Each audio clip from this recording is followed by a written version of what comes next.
तो स्वागत है आप सभी का आपके अपने लिख पढ़ यूट्यूब चैनल पे। आज हम लोग बात करेंगे बहुत ज़्यादा इसके बारे में चर्चा चल रहा है स्टूडेंट्स के बीच में। एस्टेट का एग्जामिनेशन भी चल रहा है, इसीलिए चर्चा भी चल रहा है। जैसा कि आप लोगों को पता है कि एस्टेट का एग्जामिनेशन ऑनगोइंग है, कॉन्टिन्यूअस है। तो आज हम लोग बात करेंगे नॉर्मलाइजेशन से जुड़े हुए बहुत सारे क्वेश्चंस आ रहे हैं हम लोगों के सामने, जिसके बारे में हम लोगों ने सोचा कि एक वीडियो बनाया जाए कि नॉर्मलाइजेशन कैसे होगा, नंबर किस केस में घटेगा, नंबर किस केस में बढ़ेगा, जो रॉ स्कोर होगा at the end of the day कौन सा स्कोर होगा। तो इन सब पे वीडियो बना रहे हैं हम लोग। और इसमें एक और क्वेश्चन जो उठ रहा है, क्योंकि एस्टेट में हम लोगों को पता है कि निगेटिव मार्किंग नहीं है, तो स्टूडेंट्स जितना ज़्यादा अटेम्प्ट कर सकते हैं उतना ज़्यादा बेनिफिशियल उनके लिए। लेकिन यहाँ पे एक चीज़ और है कि थोड़ा बहुत स्टूडेंट्स के बीच में ये भी बात है कि क्या ज़्यादा सवाल गलत करने पर गलत इम्पैक्ट पड़ सकता है, या फिर जो आपका फाइनल स्कोर होगा उस पर कोई इम्पैक्ट पड़ेगा कि नहीं। तो वीडियो में बात करेंगे। सबसे पहले यहाँ पे देखिए क्या दिया गया था, जो नोटिफिकेशन था उसके अकॉर्डिंग कि नॉर्मलाइजेशन कंप्यूटर बेस्ड टेस्ट विधि से आयोजित की जाने वाली प्रतियोगिता परीक्षाएं जिसमें अभ्यर्थियों की संख्या अपेक्षाकृत ज़्यादा होती है, मतलब एक या दो से अधिक शिफ्ट में अगर एग्जामिनेशन हो, 2 या 2 से अधिक डेट्स में अगर एग्जामिनेशन हो, नंबर ऑफ स्टूडेंट्स की संख्या ज़्यादा हो, तो उस केस में नॉर्मलाइजेशन मेथड को अप्लाई किया जाता है। ठीक है, तो नॉर्मलाइजेशन अप्लाई यहाँ पे एस्टेट में भी हो रहा है, क्योंकि हम लोग देख रहे हैं कि कभी कभी 2 शिफ्ट्स हैं और डेली एग्जामिनेशन चल रहा है। मोर देन 1 मंथ आपका एग्जामिनेशन चलेगा। किसी एग्जामिनेशन में क्या है कि क्वेश्चन ईजी पूछा जा रहा है, किसी सब्जेक्ट में क्वेश्चन टफ पूछा जा रहा है, तो इसका भी इम्पैक्ट पड़ सकता है। तो इसके लिए नॉर्मलाइजेशन को लागू किया गया है। तो नॉर्मलाइजेशन की प्रक्रिया के उपरांत अभ्यर्थी का जो भी नॉर्मलाइज्ड स्कोर होगा वही अभ्यर्थी का प्राप्तांक होगा। ठीक है ना, जो मैंने आपको कहा कि जो स्कोर आप एग्जामिनेशन में 150 में से अगर आप 75 ला रहे हो तो that is not your final score. ठीक है, जो नॉर्मलाइज्ड स्कोर होगा वो आपका फाइनल स्कोर होगा। तो उसको भी समझेंगे। अभ्यर्थियों की उत्तीर्णता अथवा अनुत्तीर्णता का निर्धारण इसी प्राप्तांक नॉर्मलाइज्ड स्कोर के आधार पर कंडिका संख्या 7 में दी गई उत्तीर्ण के अनुसार होगा, न कि रॉ स्कोर यानी कि सही प्रश्नोत्तर के आधार पर प्राप्त अंक के आधार पर होगा। तो ये मैंने जो आपको बताया। अब एक हम लोग सिनेरियो समझते हैं यहाँ पे, है ना, एक रियल लाइफ केस का सिनेरियो समझते हैं जो मैंने आपको बताया। मान लो कि शिफ्ट 1 का एक ही एग्जामिनेशन की बात करें, एक डेट की बात करते हैं, तो शिफ्ट 1 में बहुत ईजी क्वेश्चन पूछा गया आपसे। ठीक है, 150 क्वेश्चन आपसे बहुत ईजी पूछा गया शिफ्ट 1 में, और शिफ्ट 2 में जो क्वेश्चन का लेवल था उसको थोड़ा सा हार्ड कर दिया गया। तो ये वाली बात होगी कि कुछ स्टूडेंट को आसान क्वेश्चन पूछ दिया गया, कुछ को टफ पूछ दिया गया।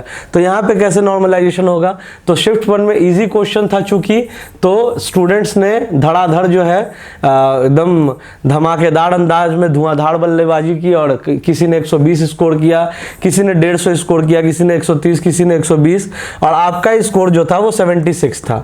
आपने स्कोर किया 76। चूंकि आपको 75 मार्क्स चाहिए in order to clear the cut off of estate examination, आपको 75 मार्क्स चाहिए, लेकिन आपने लाया 76 मार्क्स। लेकिन क्वेश्चंस यहाँ पे इजी पूछे गए थे। वही अगर शिफ्ट 2 में बात करें तो क्वेश्चंस टफ पूछे गए, जिसके कारण यहाँ पे स्ट्राइक रेट। सरकारी नौकरी की तैयारी कर रहे युवाओं के लिए बड़ी खुशखबरी, लिख पढ़ ऐप, जहां मिलेगा आपको सभी एग्जाम के लिए daily quiz, model papers, online test series, video lectures, e books और बहुत कुछ। तो फिर देर किस बात की, अभी डाउनलोड करें लिख पढ़ ऐप, क्योंकि पढ़ लो चाहे कहीं से, फाइनल सिलेक्शन होगा यहीं से। धन्यवाद। 5 तो ऐसे केसेस में क्या होगा ना कि जो हार्ड क्वेश्चन पूछे गए हैं उसमें 1 या 2 मार्क्स का डेविएशन होता है, मतलब आपको हार्ड वाले में 1 या 2 नंबर आपको मिल जाएंगे। जैसे कि अगर आपने 74.5 आपने स्कोर किया है, तो नॉर्मलाइजेशन के आधार पे चूंकि हार्ड क्वेश्चन पूछा गया था, तो इसमें बढ़ जाएगा 1 या 1 से अधिक, यानी 1-2 नंबर आपको बढ़ जाएगा। यहाँ पे आपने इजी पेपर में आपने 76 स्कोर किया था, तो यहाँ पे 1 या फिर 2 मार्क्स आपका घट सकता है। तो ये हो गया आपका फाइनल जो मार्क्स होगा वो आपका नॉर्मलाइज्ड स्कोर होगा। तो अब मान लो यहाँ पे आपका आसान क्वेश्चन था 76 आया, और इसमें अगर मान लो आपका 2 नंबर घट गया डेविएशन के कारण, तो 74, यानी कि आप एलिजिबल नहीं हुए।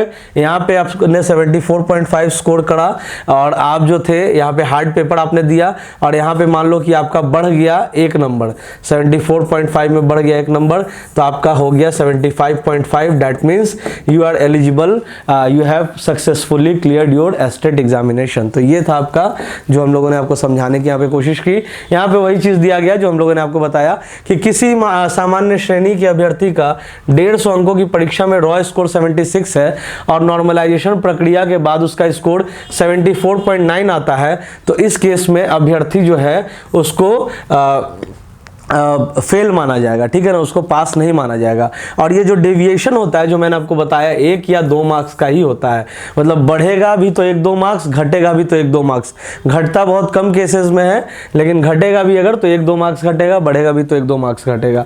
अब आइए यहाँ पे दिया गया था घ में जो था कंडिका घ में लिखा गया था कि यद्यपि की परीक्षा में गलत उत्तर हेतु निगेटिव मार्किंग का प्रावधान नहीं है, किंतु नॉर्मलाइजेशन की प्रक्रिया में अपेक्षाकृत अधिक प्रश्नों के गलत उत्तर दिए जाने की स्थिति में नॉर्मलाइजेशन स्कोर में ऋणात्मक प्रभाव आ सकता है। यहाँ पे आपको थोड़ा सा यही दिग्भ्रमित कर रहा है स्टूडेंट्स को कि अगर मैं ज़्यादा अटेम्प्ट लेता हूँ, मान लो 150 क्वेश्चंस है, 70 मुझे एकदम क्लियर है, श्योर शॉट है तो मैंने बनाया, और 80 में से मुझे डाउट्स है, तो स्टूडेंट्स हिचक रहे हैं। अभी बहुत सारे स्टूडेंट से बातचीत हुई तो स्टूडेंट्स हिचक रहे हैं सिर्फ इसके कारण कि इसमें कहीं ना कहीं इम्पैक्ट पड़ सकता है, ऐसा कुछ नहीं है, ठीक है ना।